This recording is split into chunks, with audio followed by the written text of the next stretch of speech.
Thank you. Thank you.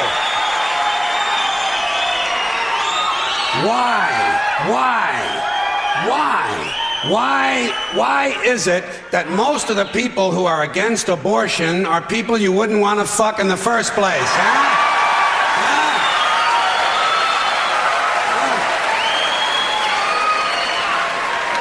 Boy, these conservatives are really something, aren't they? They're all in favor of the unborn. They will do anything for the unborn. But once you're born, you're on your own. Pro-life conservatives are obsessed with the fetus from conception to 9 months. After that, they don't want to know about you. They don't want to hear from you. No, nothing. No neonatal care, no daycare, no Head Start, no school lunch, no food stamps, no welfare, no nothing. If you're pre-born, you're fine. If you're preschool, you're fucked. You're fucked.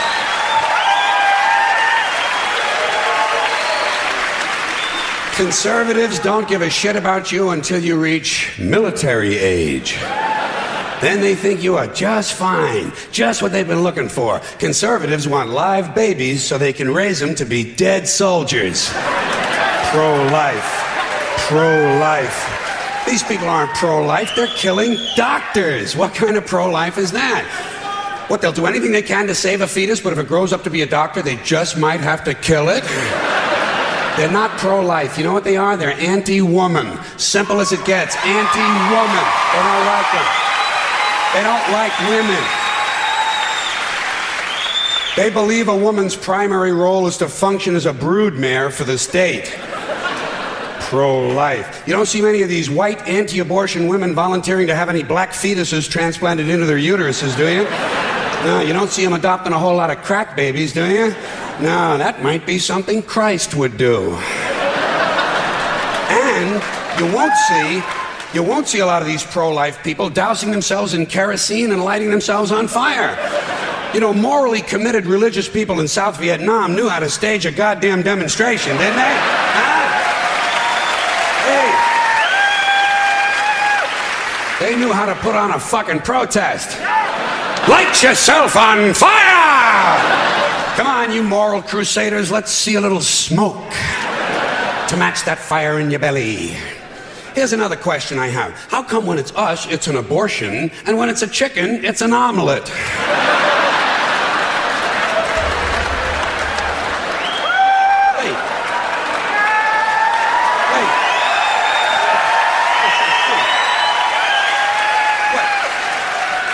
Are we so much better than chickens all of a sudden? When did this happen, that we passed chickens in goodness? Name 6 ways we're better than chickens. See, nobody can do it. You know why? Because chickens are decent people. You don't see chickens hanging around in drug gangs, do you? You don't see a chicken strapping some guy to a chair and hooking up his nuts to a car battery, do you? When's the last chicken you heard about came home from work and beat the shit out of his hen, huh? Doesn't happen, because chickens are decent people. But let's get back to this abortion shit. Now, is a fetus a human being? This seems to be the central question. Well, if a fetus is a human being, how come the census doesn't count them? If a fetus is a human being, how come when there's a miscarriage they don't have a funeral? If a fetus is a human being, how come people say we have 2 children and 1 on the way instead of saying we have 3 children? People say life begins at conception. I say life began about 1 billion years ago, and it's a continuous process. Continuous, just keeps rolling along. Rolling and rolling and rolling along. I said, you know something? Listen, you can go back further than that. What about the carbon atoms? Huh? Human life could not exist without carbon. So is it just possible that maybe we shouldn't be burning all this coal? Just looking for a little consistency here in these anti-abortion arguments. See, the really hardcore people will tell you life begins at fertilization. Fertilization when the sperm fertilizes the egg, which is usually a few moments after the man says, gee, honey, I was going to pull out, but the phone rang and it startled me.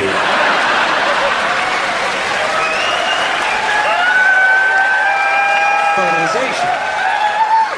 But even after the egg is fertilized, it's still 6 or 7 days before it reaches the uterus and pregnancy begins. And not every egg makes it that far. 80% of a woman's fertilized eggs are rinsed and flushed out of her body once a month during those delightful few days she has.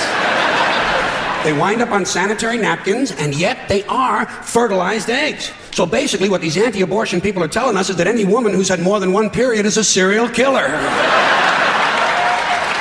Consistency. Consistency. Hey, if they really want to get serious, what about all the sperm that are wasted when the state executes a condemned man and one of these pro-life guys who's watching comes in his pants, huh? Here's a guy standing over there with his jockey shorts full of little Vinnies and Debbies, and nobody's saying a word to the guy. Not every ejaculation deserves a name. Now, speaking of consistency, Catholics, which I was until I reached the age of reason,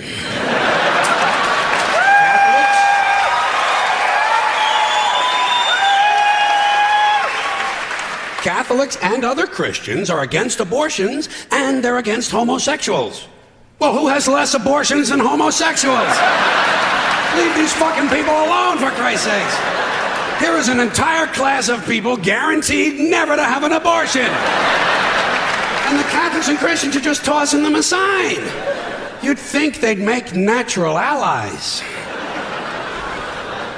Go look for consistency in religion.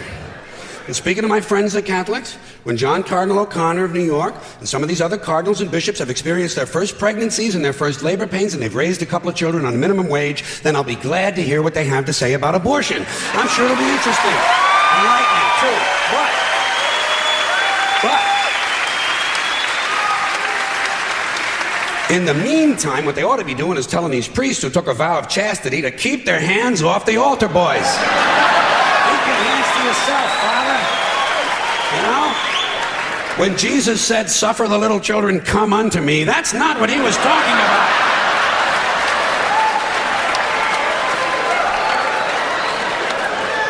So you know what I tell these anti-abortion people? I say, hey, if you think a fetus is more important than a woman, try getting a fetus to wash the shit stains out of your underwear. For no pay and no pension. I tell them, think of an abortion as term limits. That's all it is. Biological term limits. But you know, the longer you listen to this abortion debate, the more you hear this phrase, sanctity of life. You've heard that, sanctity of life. You believe in it? Personally, I think it's a bunch of shit. Well, I mean, life is sacred? Who said so? God? Hey, if you read history, you realize that God is one of the leading causes of death. Has been for thousands of years.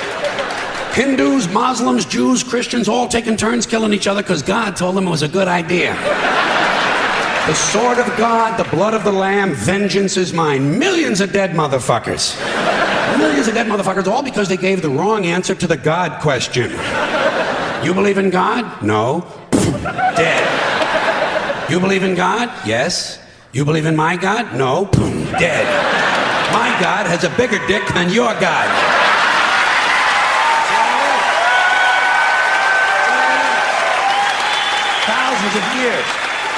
Thousands of years, and all the best wars, too. The bloodiest, most brutal wars fought, all based on religious hatred, which is fine with me. Hey, anytime a bunch of holy people want to kill each other, I'm a happy guy. But don't be giving me all this shit about the sanctity of life. I mean, even if there were such a thing, I don't think it's something you can blame on God. Now, you know where the sanctity of life came from? We made it up. You know why? Because we're alive. Self-interest. Living people have a strong interest in promoting the idea that somehow life is sacred. You don't see Abbott and Costello running around talking about this shit, do you? We're not hearing a whole lot from Mussolini on the subject. What's the latest from JFK? Not a goddamn thing. Because JFK, Mussolini, and Abbott and Costello are fucking dead.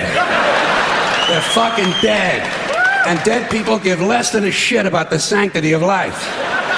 Only living people care about it, so the whole thing grows out of a completely biased point of view. It's a self-serving, man-made bullshit story.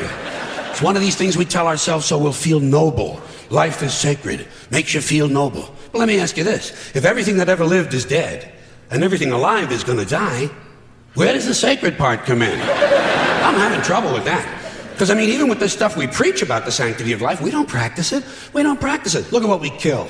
Mosquitoes and flies, because they're pests. Lions and tigers, because it's fun. Chickens and pigs, because we're hungry. Pheasants and quails, because it's fun. and we're hungry. And people, we kill people because they're pests. And it's fun.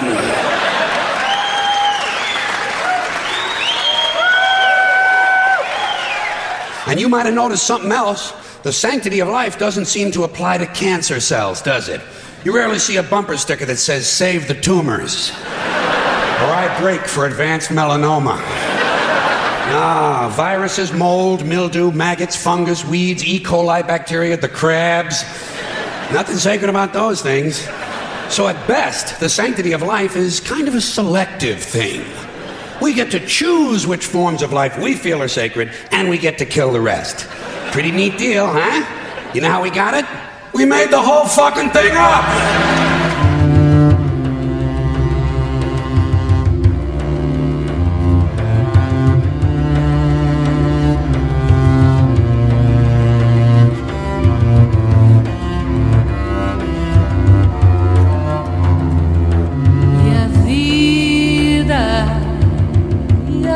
O que é, diga lá, meu irmão. Ela é a batida de um coração.